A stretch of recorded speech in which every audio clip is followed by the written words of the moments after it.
everybody? Welcome to UGASports Live. My name is Radi Nabulsi. I will be your host for the next 45 minutes to an hour, depending on how long we pester Coach with questions.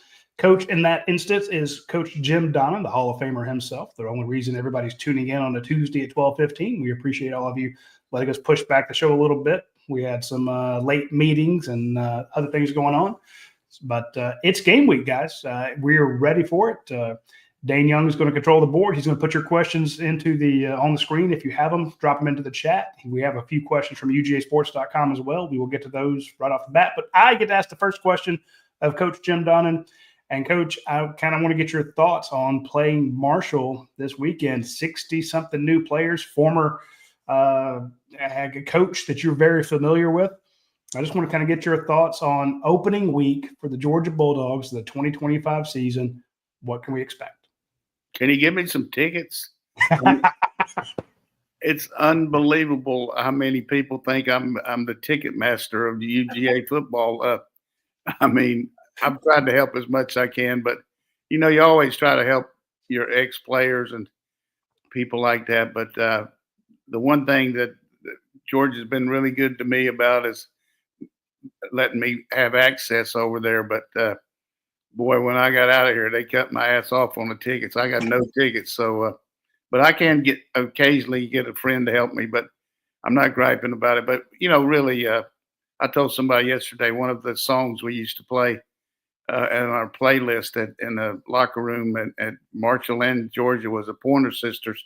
I'm so excited. And I am, fortunately for me, I'm excited about my own health, but I'm also excited about, the new regime up at Marshall and the fact that a couple of my ex-players are part of the staff. And also, for Georgia, just, anytime you got a new team and new players and also just new components, it's just that type of year where everybody's got hope and reality is that everybody's undefeated right now. We asked Kirby Smart yesterday about the new regime, and the quote I stole from it, and I took it out of context. I put it on the video. Absolutely, it's clickbait. I will admit to that. But when I made the graphic for his video, it was, we have no idea who's at that spot. And I just thought it kind of summed up this week. We were asking questions of Kirby about Marshall, and he's like, yeah, when you look at the depth chart, it says – transfer, 3 or 4 deep on the transfer portal. And we kind of asked him, well, how do you face a team where you have no idea what the offense is going to be, defense is going to be? You can look at past, I guess, where they were before, but the personnel is all different. And Kirby said, yeah, we're not doing any of that. We're focusing on us. Yeah, I don't blame him because you drive yourself nuts on what if there, because for our fans out there that don't keep up with Marshall, their head coach left last year after winning the Sun Belt Conference and took the job at Southern Miss. And I think about 35 players went with him.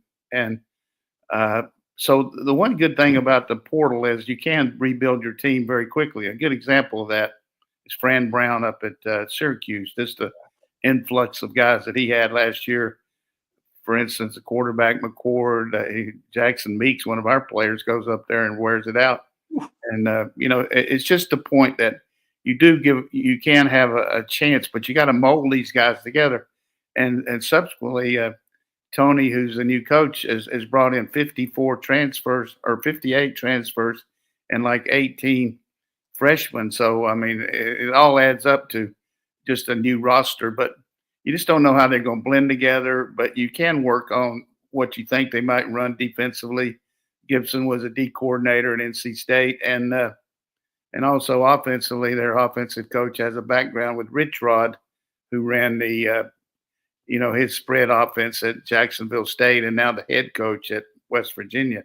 So, but usually the first game, you don't know how your players are going to react. It's all a new deal, so you can't control what the other team does. Just go out there and take care of business. But I do think it's kind of ridiculous to be favored that much over a team that you really don't know who they got. I mean, you look at these games, opening games last weekend, which I enjoyed getting to see football, but a very good case of all the mistakes that you worry about as a coach. The guy fair catching the ball inside the 10-yard line.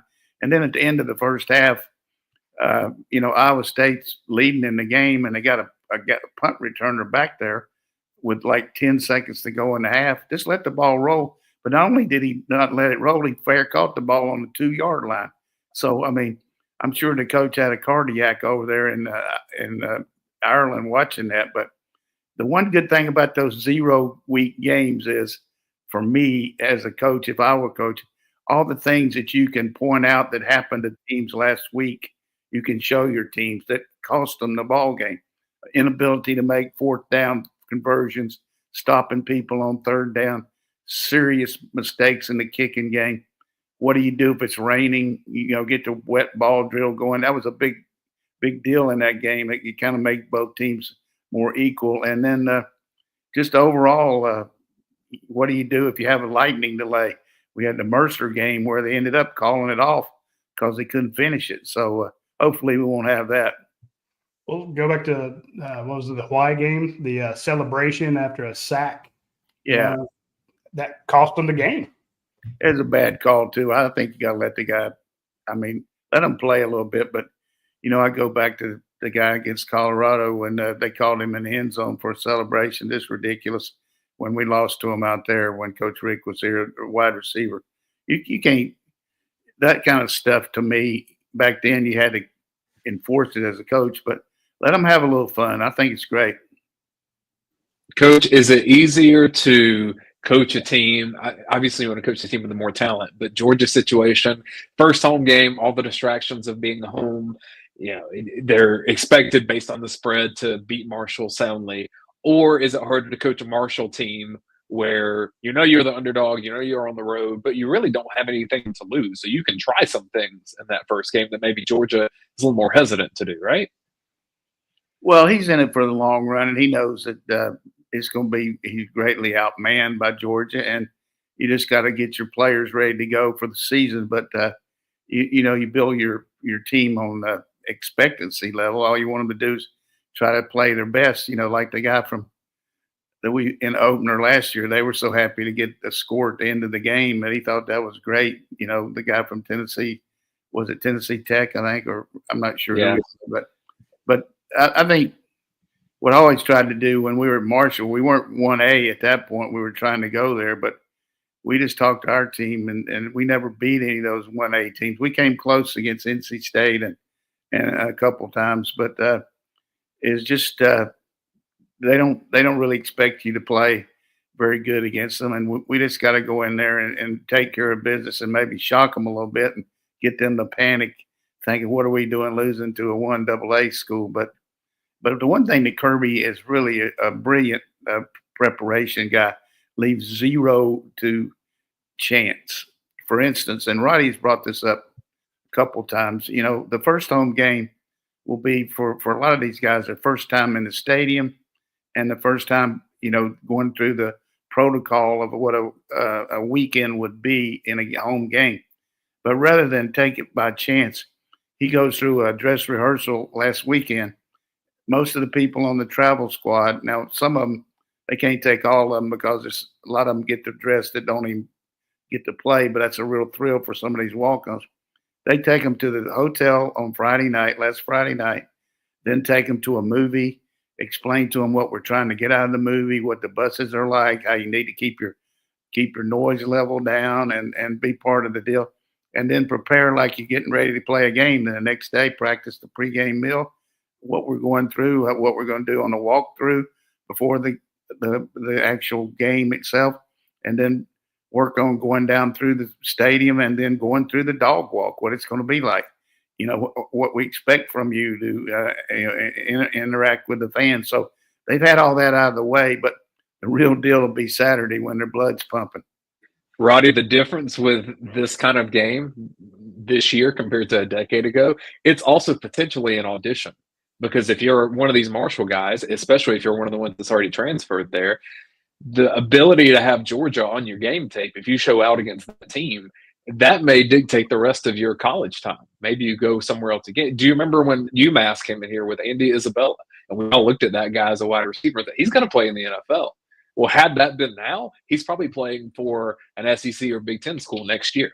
Hey, look at London Humphrey. He scores on Georgia. Georgia gets him out of the transfer portal. Ra Thomas has a big game against Georgia, Mississippi State. Georgia's like, hey, can we get him? Dom Lovett. I mean, those are good points. And the other thing that we pointed out about the transfer portal is January in the recruiting process. Most of our guys are committed, at that point on the 2026 signees. We'll sign early, but you have that whole month that you can actually go out and evaluate people.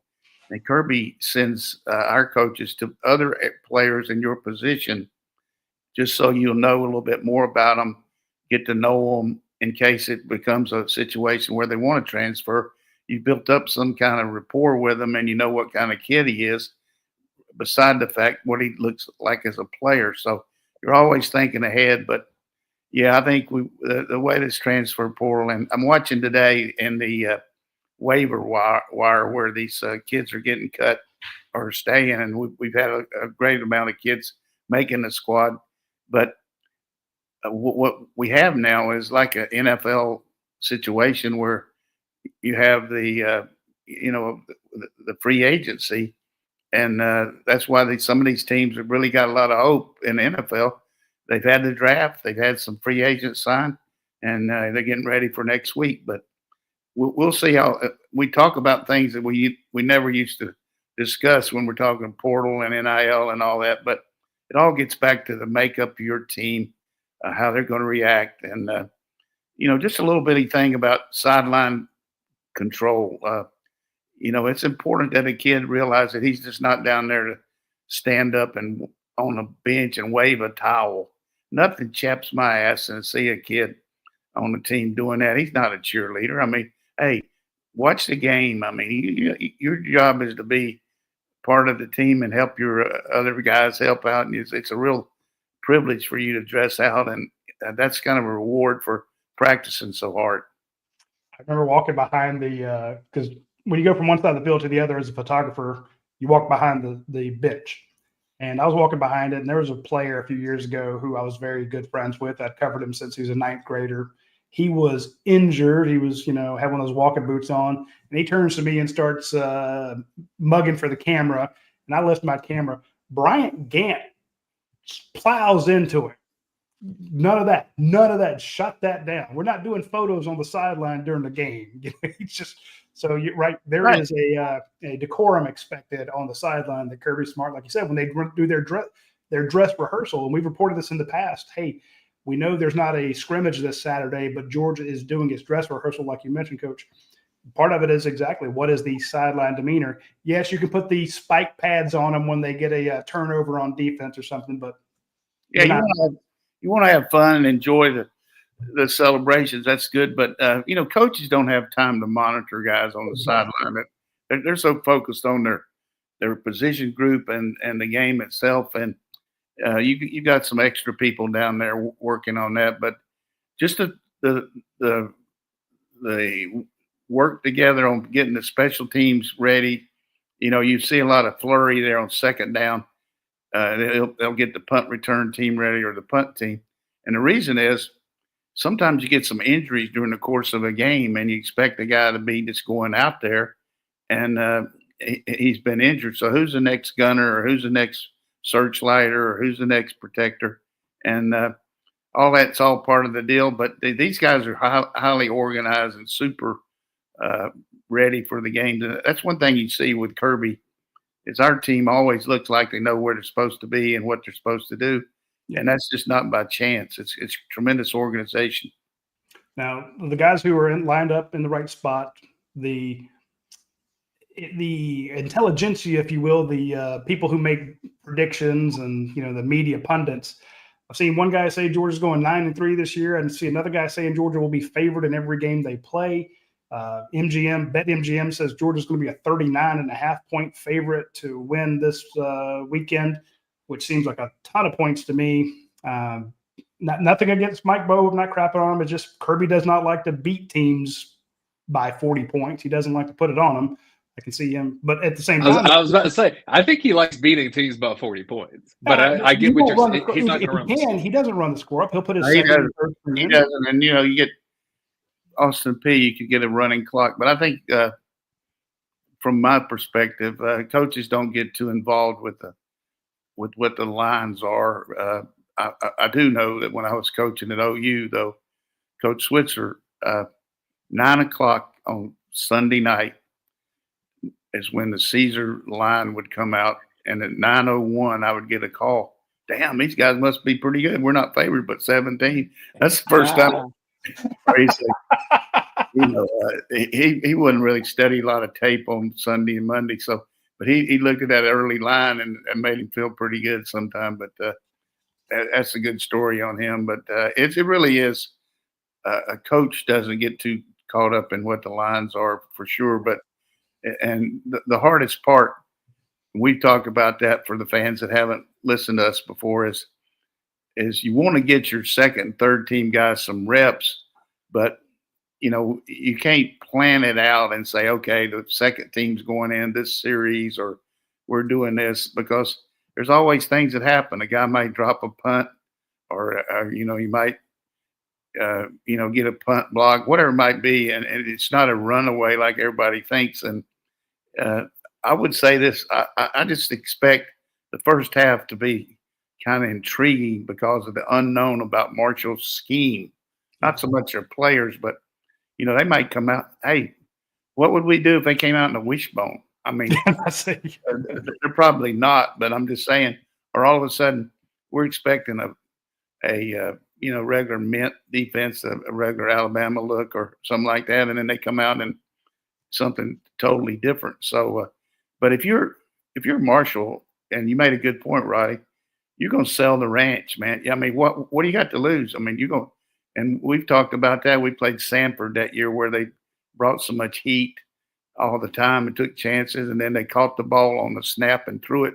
You can't rush the passer when the guy catches it and throws it like that. So everybody's got to have a plan to get through the game and what they're going to do. But Marshall will be well coached and well prepared, and they'll give us a run for the money. It really would help if one of these Georgia receivers could break away with some yards after the catch and get an easy score and kind of make Marshall be a bit more one-dimensional early. Yeah, I agree. But the one thing that I have a little trouble with that both of you have to do because you're associated with this website is I can't worry about last year now. I mean, really, you don't want to be saying the first drop pass – somebody up in section 103, well, here we go again. They can't catch a goal.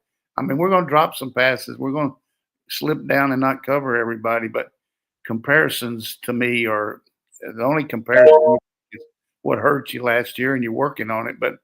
And you've tried to alleviate that. We brought in some really good receivers. We got Colby back. And I think it's good to maybe talk about some of this personnel today because I've done some incredible research. I've spent at least 5 minutes on it, so I'm looking forward to telling you about it.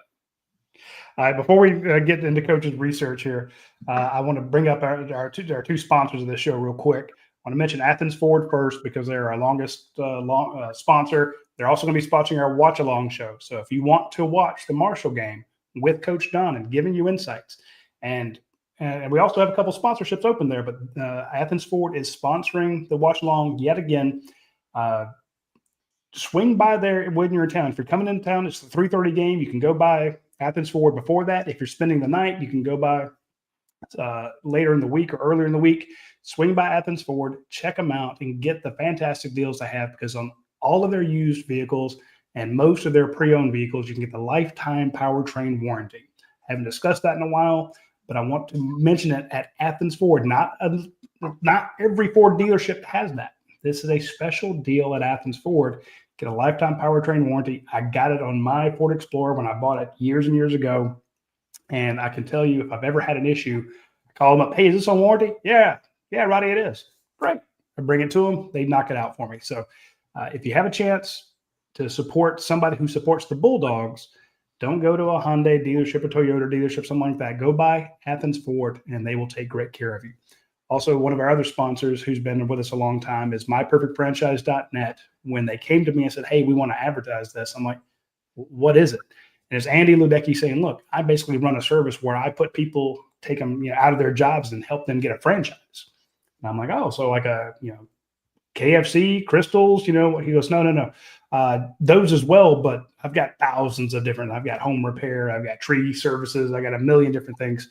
So check out Andy Ludecky. If you're looking to change your job status, if you want unlimited PTO, you want to get out of the rat race, you want to be the person, writing checks instead of the one, writing checks to employees instead of getting your paycheck from your boss.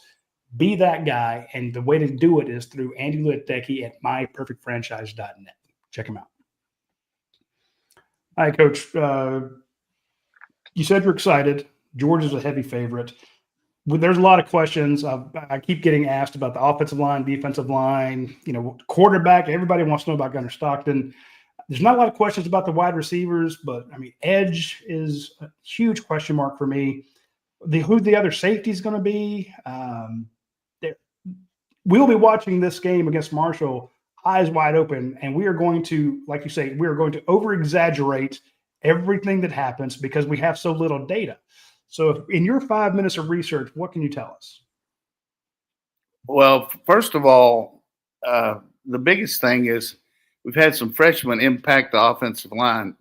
First of all, we talked about a couple of weeks ago, Juan Gaston, probably going to be, if not the starter, a guy really quick at right guard. And then this Daniel, I don't know Glover, another big kid is a guy that's come in and really made an impact, can play guard and center. And then Cortez Smith is a guy that's probably going to be Bobo's backup. So I'm not sure if Smith's been redshirted or not, but is he a true freshman? Or, I'm not good on the roster, but he's definitely that's a true freshman, Coach. Yeah, so he's a guy in there too. So that's pretty good that all three of these can make an impact. And then everybody knows about our left guard, left tackle, Micah Morrison, Freeling, and then over on the other side, you got Bobo, and then also Green out on the edge. And we talked about last week was the first time NFL scouts could come in, and I can just tell you, Drew Bobo got an unbelievable grade based on fall camp. So people worried about him playing center, we probably need to appreciate him. He might not even play but 1 year. He might come out. So we'll see how that works out. But he's certainly going to be a valuable asset. Backing him up, I think tackle-wise, we'll probably see the big guy, the 6'10" guy could be playing a little bit. And then on the other side, Hughley, or I don't know, is it Bo Hughley or – Hughley. Bo Hughley. And then we got Calhoun, and people think it's Olney, but it's Weenie, like Weenie Beanie is one of the other guards. So we'll see how that all works out. But that's the way I like from what I've heard about the O line. And then we got an offensive tight end situation. We got Lucky and Delp, but some really good second year guys in Riddell and Heinrich, and then two really good freshmen in Barbour and Williams. And, it's just kind of be a mix between those four about what comes in there for that. As far as running back, everybody knows about Nate and Cash. Cash Jones, don't take him for granted. I mean, he's a player, special teams phenom. I'm talking about among the better in the country, all the things he brings to the table. And people say he's a third down back. More of that's because we use him so much on special teams. I think there's going to be a mix there of these other guys. Maybe we saw some ins and outs with other guys, but the guy that's had a good fall camp is Peanut. He's a player. He got such brilliant quickness and speed that you just can't coach. If he can just stay healthy, I think there's going to be times that we use him situationally that'll really help our offense. And then, of course, the other backs got their own. Robinson and the new kid from Illinois is getting better. And then 33. 33's got some power too. It's a good room there. I'm starting to use that word room, and I don't want to, but some good players there. And wide receiver, the fact we got Colby back is going to be huge. I heard Kirby yesterday. wow, just the guy is a good kid. He got a misnomer thing happened to him there. It's terrible last year. And he's just so glad to be out there. You get a second chance. He'll be a difference maker for us. And then the kid from Texas A&M, proven commodity in the SEC. Thomas is another big receiver. I think a sleeper guy that we take for granted. And I talk to everybody in coaching. As you mature as a coach, or as a young coach, you have a tendency to talk about what you don't have in a guy instead of what you have. And in Bell, we've got a guy that's got so many qualities: leadership, character, not to mention those two, but can run after the catch, has really good athleticism, is physically tough. And sure, he dropped a couple passes last year, but I'm telling you, he's going to have a year that makes me feel like it'll be close to a breakout year. We've got also the guy in from USC who's kind of like Switzer used to say, quicker than a hiccup. He's going to be Zachariah Branch returning kicks and going to be awesome on the perimeter as far as a slot receiver.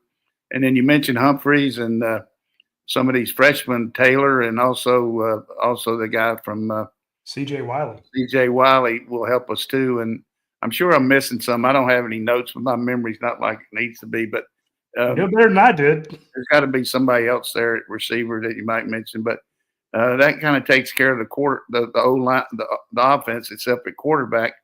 And everybody's talking about Montgomery. He's made some real strides. And the reason is we didn't know much about Montgomery, coming off an injury, and he came back and really worked hard and mentally can help us down the road maybe. But also Ryan had a good fall camp. He got the big arm. But Gunner's the man, and I believe in Gunner. I think our players are hyped about what he provides leadership-wise. And, he's going to make some good plays that you are wild plays, and he's going to make some mistakes. But you see that with every team. But I just think the offense is going to have more firepower as far as big plays, better at the point of attack with the running game, and fired up about the offense. So why don't we see if we got any questions about that, and then we'll go to the defense. Let me scan through for offensive question. I'll ask you a quick one, Coach. Just when you do have a Drew Bobo with the experience that he had playing some last year, it's not common you have a one-year starter at center for Georgia that goes to the NFL. Jared Wilson did that. What did that experience do for him that helps him going into this season? Yeah, I think just the fact he was out there when the band was playing. There's one thing to do it in practice against the defense, but go out there and make the calls and show the poise. I mean, you just don't take for granted the quarterback center exchange. 94,000 people see when the ball's over the guy's head or you drop this quarterback center exchange. It should be automatic. It's something you don't need to worry about. But I watch some of these high school games and the quarterbacks gets the ball snapped all these different ways, and he's having to worry about he's going to catch it before he even gets and 90% of them are in the gun now. So you want them to be automatic on the snap, but you also want them to be able to make the calls at the line and be physical enough to play against teams that feel like that they want to test you. I mean, they're going to put somebody on your head to make you see if you need help or can you block them one-on-one, and they're going to test you. But he's got really good height and good physical quickness. Was a good basketball player in high school and got really good strength to go with it. I think Mike did a good job his first year when Drew was a freshman of bringing him in as the early enrollee, and he was able to get some surgery done that he needed on his shoulder, but he was able to see what was needed watching practice so he could work all summer with it. Here's one from Classic City Dog 09. It seems like there's a lot of years where Georgia has a running back. It's not the main guy, but midway through the year, they start making some runs that make everyone say, wow. A couple examples, Brendan Douglas against Florida, Nick Chubb early on against Clemson. Do you see any of the running backs on the team coming off the bench and lighting a spark in that way? Yeah, I could see Peanut doing that in a New York minute. I mean, the guy's got world-class speed. And talking about Phillips, number 20, we saw him run the jet sweep against Florida, caught him by surprise. But this guy, when he gets in the open field, even somebody that's not very mobile is going to stand up in their seat because this guy is exciting. Now, I'm not trying to put any extra pressure on him, but And I forgot to mention the freshman Bo Walker, who really is got everybody excited too. He's going to be somebody. But again, down the road, you got to wait for them to get their shot. But and there'll always be somebody that we weren't thinking about, like Bell's brother transferred in here from Vanderbilt, and he's a kind of a hybrid guy. He can play running back or receiver, but very slinky type back, and he'll probably get some carries too. I like this. Go ahead, Radi. From Georgia class of '86, coach. He says he wanted to know how the backup quarterbacks looked. You already mentioned that one. And he said, "Can you help me out with a few things? I'm trying to understand football more than just on the surface level. What are the difference between the X, Y, and Z receivers? And can you give me examples on the Bulldogs so that I can visualize it?" Yeah, that's good. I mean, they're not just the last three letters in the alphabet. That back in the old days, you used to have just two tight ends and that was it. But you like to designate a receiver and where he lines up on the field. Usually they say X because he's the widest guy to the weak side, and Z is the widest guy to the strong side. So if the ball was on the hash mark and you had two wide receivers, X would be the guy into the boundary, and you never want to get closer than 3 yards to the boundary because, nobody's going to cover if you line up that far because there's no need to. So that's your split angle. And then the wide receiver to the field usually splits at least to the other hash mark to make the team defend the whole 53 yards. So if you just pretend X is a weak side, Z is a strong, and then Y is in the middle is the tight end. And the reason you designate it like that is because you want to tell them where to line up, but also you got physical characteristics of each one. X would be a taller guy that can do one-on-one routes, can be a guy that you can throw the fade to into the boundary, that can actually have the physical strength to take on a corner on a short corner there. Z's more of a deep threat guy, longer throws because the ball's on the hash mark, but Z can also go into a slot. So I hope he can keep up with me. So we've gone to a pro formation, and let's go to a slot. So we put the tight end into the boundary. Y is a tight end into the boundary. Z is the slot to the field, and X is the wide guy. So Z could be in different places just like X, but again, you're looking X to be a more of a perimeter guy, Z to be a guy you throw bubble screens and inside routes over the middle.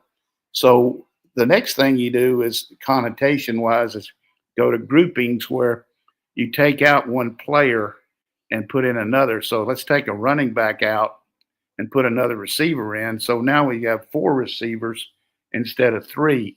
So that guy would be what a lot of times people would call you. It just depends on, we would call it whatever you want to, but that guy can line up. Now, if we go back to the pro formation, you got X into the boundary, Y to the tight end, Z to the field. Now you can line up as a slot into the boundary or line up as a wing or in the trips to the field.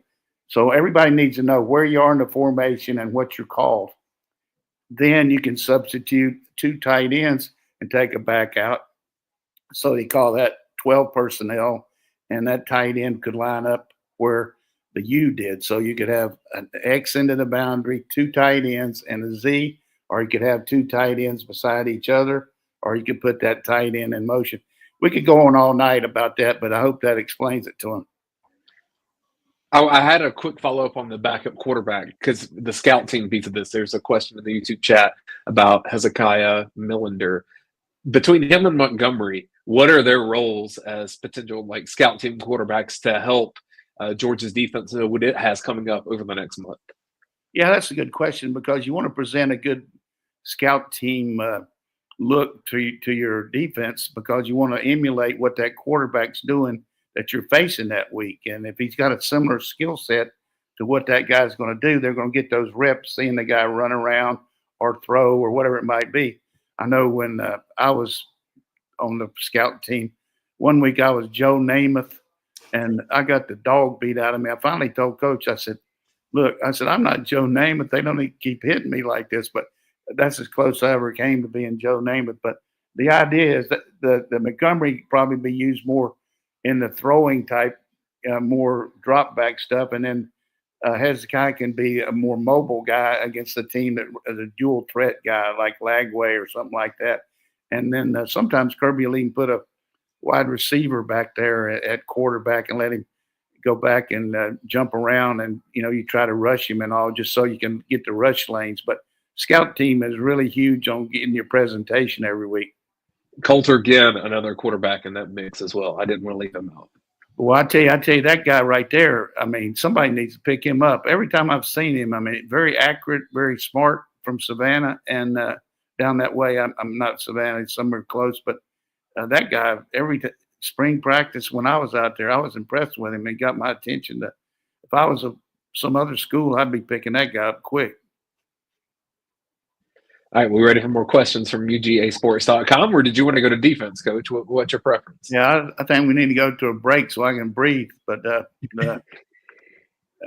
no, go on a few more questions, then we'll hit the defense. All right, when you have a season opener against clearly an overmatched opponent, do you intentionally try to build a big lead as early as possible to get starters out and get some backups in, or do you just focus on running your game plan drive by drive? That's from Billy Zane. That's all you can do. I mean, like I said, you try to get a script. We're going to get these guys in. It never works. I mean, we certainly talk about it. Kirby has a meeting every Saturday morning, and you go over the what ifs, like most coaches. If we lose this guy, who's the next guy in because of the injury? If this happens, so you practice that among the coaches, and you talk about who the next guy is going to be if all of a sudden we get a lead, or if things aren't going real good, what's our change up going to be? So our offense knows what the defense is going to try to do to get the ball back. You practice that all week, but it's just kind of rehearsal there, 3 hours before the game. But you can't, coaches don't try to, I mean, in pro football, you get a game like you have 3 practice games and you can do all that. But college, that script stuff's out the window as far as who's going to play, except if it does happen, you got a plan, but you can't really predict it. So, and again, they tried to pin Kirby down on that yesterday, Coach. They're like, "Hey, are you planning to play 2-3 quarterbacks in this game?" And Kirby just looked at the reporter and goes, "That would be awfully presumptuous of us," And yeah, he didn't say that, and I'm like, and nothing against the guy who asked it. It was just Kirby's not going to say, "Yeah, we're planning on this." And the last year there were a couple games he would love to have been up. Yeah, we had scores and put in all his backups, and he did get there. And he said after the game, we were hoping to play more guys, but the other team kept it close. So we had more of this last year than maybe 2 or 3 years where our twos didn't get near as much work. That's why Gunner, and most of the time when Gunner was going in there, it was just run the clock out. The game was almost over because we had so many games down to the wire. So, but I will warn everybody for Saturday. I mean, expectancy level is great and everything, but blame me if it is a blowout. I don't see it being one just because of the unknown. I just think that too many things about March, unless all of a sudden they turn the ball over. And, I remember we played VMI one year and I was worried to death about this running back they had and, thinking about our defense and all. And we scored on the first play of the game, and then they fumbled the kickoff, and we scored on the second play. And then the next one, we returned a punt for a touchdown, and we were up 21-0 with 10 minutes to go in the first quarter. And I was over there drinking some Gatorade pretty quick. All you got to do is say Nichols State. Was it Nichols State or just Nichols? Nichols. Nichols. Yeah, thank goodness for that quarterback that set the record for all those passes that transferred from Virginia, because he made a play on third down. So if we gave it back to him one more time, I think they would have probably scored. That would have been a catastrophe. Wouldn't have been quite a catastrophe like us losing to Southern Miss the first year, but it would have been bad. That was Grayson Lambert. But then even before that, last year of Richt, Georgia Southern should have beaten Georgia in Sanford Stadium. And I know that's not Nichols. Georgia Southern's a good team, good program. But easily the worst called overtime I've ever seen by a college football team was Georgia Southern against us. And I told Mark after the game, I'm really glad that they decided to take the ball out of that quarterback's hand in overtime. They ran 3 of the worst plays that you could ever run. I mean, you got the University of Georgia all-time victory. Sell the ranch. Let your best guy handle the ball. That was pitiful. But I'm glad we won the game. But that etched in my mind the worst play calling. Captain of the team and the player of the year in the Southern Conference and making all those All-American teams. I mean, he did it on his own. But I tried to make sure I was the coach and not just the dad. But very proud of what Todd was able to do. That is all the questions we have from UGA. Someone asked if you were going to Georgia versus Marshall on Saturday, and I'll just remind everyone, we don't let Coach get away on game day because we have the UGA Sports Watch Along show. So he doesn't even have the option to do that. Yeah, I would love to be there, but even if I wanted to, I'm not ready to move around like I need to. But I will say that, the biggest room in the world is room for improvement. And I'm in that room right now. I'm improving. Yeah, Keith, Coach is kicking ass. All right, Coach, we're going to pester you for your thoughts on the defense because this is where I did a radio show this morning to air this afternoon. They started, of course, we talked offense, and then they got to the defensive part. And I was very gung-ho on the offense, just thinking of the possibilities. When I got to the defense, I'm like, hey, they got this great linebacker room and a great safety and some corners. And there's 3 other positions I would clinch if I was a Georgia fan, like who's going to be that other safety? Who's going to be the edge guys? What is the defensive line going to look like? You lost 2 really talented defensive linemen. You lost 2 first-round draft picks, on that D-line. I'd be a little nervous, Coach. Yeah, I mean, it looks like both Brinson and Stackhouse are going to make the 53-man roster. We'll have 3 D linemen playing for the Green Bay Packers and 2 safeties. So not as many quite as the Eagles have, but certainly that's pretty impressive, Brinson and Stackhouse. But, on the D-line, certainly Kristen Miller is among the players in the country that gets your attention as far as a difference maker. I mean, big, physical, can harass the passer, and will be a difference maker for us. I think this grip, as far as the freshman impact guys, Griffin from Savannah, it's just a person that you just feel like that his physical prowess is just going to be there, and he's just going to have to get his feet wet. But we got Hall back, hopefully, finally. I heard Kirby talk about he's healthy.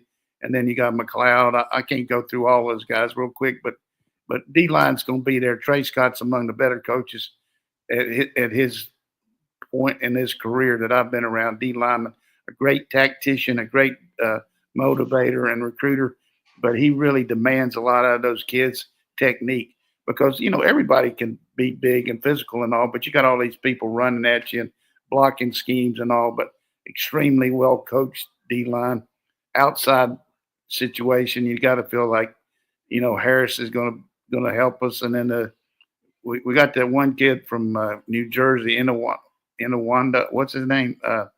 Look at Daniel Inawando or something like that. He's another freshman. I just don't know the numbers and the names. That's okay. But Button.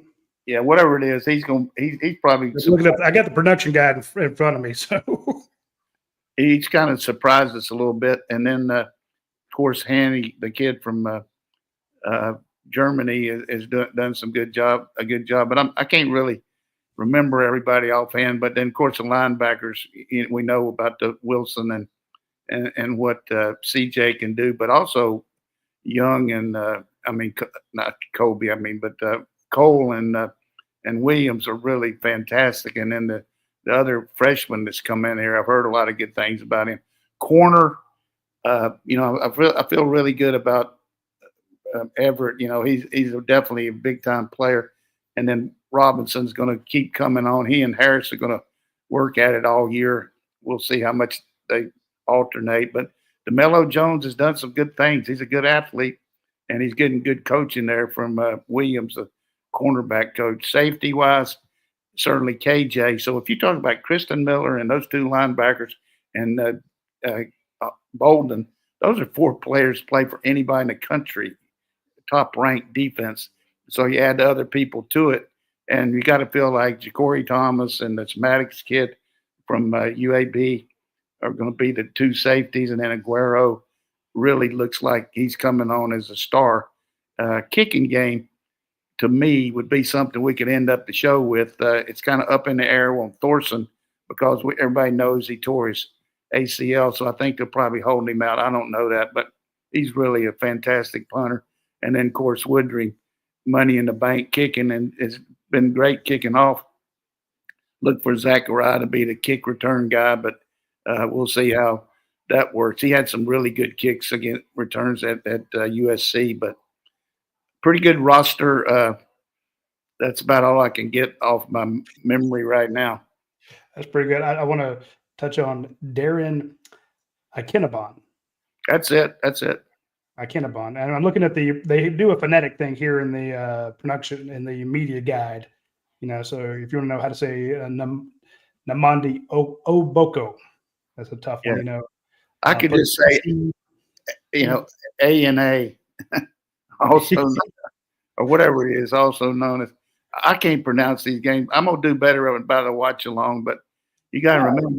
You got to remember. I was in intensive care 3 weeks ago, so I'm coming back. Well, I remember everyone started instead of saying Joseph Jornia, everyone just started going JJA. And with Michael Uni or Weenie, they were just going, because I noticed when we'd ask questions about the right guard, we'd say, hey, so how's Calhoun and Juan Gaston and Mike doing? No one wanted to take the chance of getting the name wrong. So that's good, but I think maybe there's some D linemen that I haven't really mentioned and edge guys, but I forgot to mention 33 Johnson. What an athlete. And also Mondozi, the kid from Army.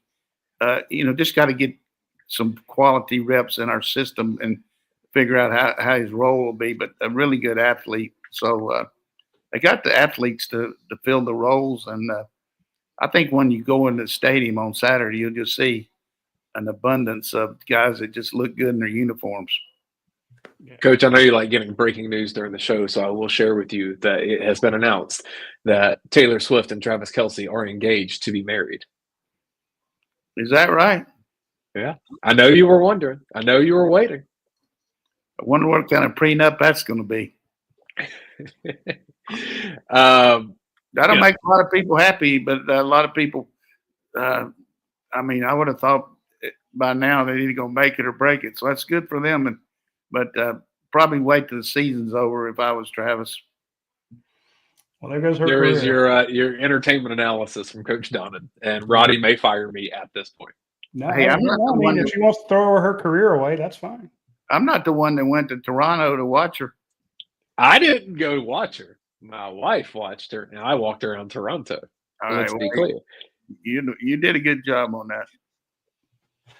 Oh, my goodness. Breaking news, I guess. Hey, well, at least you're not talking tennis. That's fine. There's plenty of tennis to talk about. Stop. Is this entertainment tonight or what? Hey, the watch along show, if people haven't checked it out, I hope you'll do it on Saturday, because a lot of these guys that Coach is talking about, some of them will all be getting our first look during game action. It's really cool because Coach and Roddy, with the recruiting side of it, just have a lot of insight to who these guys are, where they came from, and then kind of what their prospects are at Georgia. So we're going to know more about that roster than the ESPN broadcasters that get brought in on the Thursday to do it. So that's the point of checking us out on the Watch Along show. The announcers for Saturday, Dash put them on the board. The announcers are Mike Monaco, Kirk Morrison, and Dawn Davenport. Sean McDonough told me, I was asking Sean this week about who he had. He's got Miami and Notre Dame. He said this Monaco guy is a rising star for ESPN. Is a really good young play-by-play guy. So hopefully, our fans will kind of relate to him. So I'm glad to hear that. That's a scouting report on the That's a scouting report on the competition. So I don't want any of you listening to those people. It's nothing against them. They could be wonderful, wonderful folks. But I guarantee you, Coach Donnan knows more about them than all three of them put together. And as Dayne said, they'll come in Thursday. They'll get to see a little bit behind the scenes. But Coach Donnan knows more. Heck, this is my 30 32nd year covering the Georgia Bulldogs. So here's what I would say. What do you got to lose? Just give us a chance. And if you don't like it, go listen to the other one. But the other thing is, if you go to the game, come back and put it on and listen to it and see what we had to say about why they did things. That's the one time that I can open up a little bit more about our team than I do. I'm pretty reserved on things that I hear, except maybe a little more about personnel. But as far as the plays, why they ran them, what they did, situations that happened in the game. And the other thing with Dayne's ability to use a computer and Radi, you can ask questions during the game about or give your idea about why they should do things, and we'll listen to it. And if they really like it, we got a direct line into Kirby's headset, and we'll tell him to do it. All right, some of the most amazing texts from people inside the building. So I would say this. We I've had coaches back when I say back when we do film analysis, we do film breakdowns, and I've had coaches turn to me and go, "You guys are pretty accurate, unlike some of the people that are out there. A lot of people do film breakdowns. We've been wrong. We've been god awful wrong on why we thought Georgia did something, and the coaches will tell us you're nowhere close. You were moronic." But they've also said you've been right. But the point is, if you really want good analysis of what Georgia did, like Coach says, after the game, go back and watch this watch along with the game and have Coach. He can explain it because he's actually been there and called those plays instead of someone like me who's going, yeah, Georgia's kind of going to run into the boundary here because of the way the defense is lined up and a bubble screen for a 65-yard touchdown. Here's the point, though. There's a lot of people that can tell you on Sunday what you should have done after they've watched the replay and watched everything. And it always gripes me that when a team is playing on TV and they have a timeout and they come back and then the analyst analyzes what happened because he didn't see it very good, so he had a chance to see it during the replay. Or a guy on the Golf Channel has a time delay, and he said this putt's going to break to the right, and then it breaks to the right. He's already seen it. So what we try to do is instantaneously tell you, and more times than right, we're right than wrong. But I enjoy doing that. But I always told our coaches, there's a lot of people can tell you on Sunday morning what you should have done. We need to see people that can tell you when the band's playing and the game's going on and make those changes. And that's what I enjoy watching the whole 22, but, zoning in on what might happen. And it's fun for me and kind of gets my, juices flowing because I'm competitive and want our team to do well. And, I would just say to you, boy, this is the golden age of Georgia football. Enjoy it and be one of those guys that the glass is half full Saturday instead of half empty. And I'll finish with this one joke. This guy was out at this club, and a bunch of old ladies were eating out there, and he kept waiting on them, and they were griping. And he finally went up to him and said, "Is there anything okay?"